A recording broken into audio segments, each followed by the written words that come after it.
How you doing? My name is Brandon Cortez. I'm a retired U.S. Army soldier. I was retired back in December 2009. I was first diagnosed with multiple sclerosis. Well, actually, my first symptoms happened while I was deployed to Iraq, and in 2008 and 2009, I started getting a numbness and tingling in my feet, like they had fallen asleep.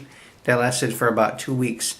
And eventually, that went away, but came back. And numbness and tingling was in my feet and in my hands. I also started feeling a little bit of like electric shock. If I put my chin to my chest, I would feel it right through my spine. It's kind of weird. Never had anything like that happen before. I also started losing my balance and falling over now and then. So on one of my days off, my sergeant sent me to the aid station. They said I had some neurological problems. They started checking different things, and they pressed on my foot and it just kept shaking like that, and they said that's called clonus. It means you have something neurologically wrong with you. They sent me to Baghdad ER, which in turn sent me to Germany, Landstuhl, and they did an MRI and a spinal tap, and the MRI came back with lesions on my brain and my spine. They said that I could have multiple sclerosis, and I didn't know anything about it. I've heard about it on TV, but that was the extent of my knowledge. They said it could be possibly hereditary, and that I would have to go back to the States. So I told them that I wanted to go to BAMSI, Fort Sam, as my entire family's from San Antonio. They sent me back, and the doctor there, Dr. Holliday, diagnosed me with multiple sclerosis on March 24th of 2009. Before that, while I got, he diagnosed me that date, and they actually retired me December 25th, 2009. But between then, I started losing the feeling below my waist. I started having bowel and bladder problems, and a lot of people who are paralyzed do have that also. They have me on a medicine that helps me control that. They've started off with the MS medicine called Avonex, which is an intramuscular shot. I have to get my shot every week, and the needle was about that long. It really sucked. It was a mild form of chemotherapy, and it was not fun at all. So eventually, it started making me sick, and was kind of too much to handle. I stopped taking it on my own. I got in trouble by the VA doctors, and they put me on another medicine called Copaxone, which is not intramuscular, but I have to stick it in one of the fatty tissue of my stomach area, and that one's not as bad, but I have to do it every day.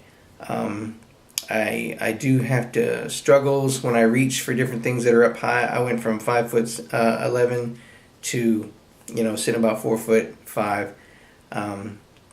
For a little while, I started getting blurry vision in my left eye. That cleared up. I still have trouble with my hands. They're still numb and tingling. I can't write very well. I type very, very slowly. I don't remember a lot. I have, bad memory. And so it would be hard for me to go out and get a job. Plus, I have PTSD, and if you can't tell, I have a problem looking people in the eye. Same thing with this camera. So I don't think the job market would be good for me. Physical therapy is real tough with the VA because you get 4 weeks of physical therapy twice a week. Then you have to get back in line. And there's about 315 people in line right now.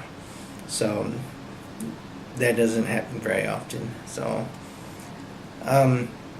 a lot of things I do go through, struggles around the house. I do get out of the house. My truck is modified for me to drive around, but I think I'm handling it pretty well.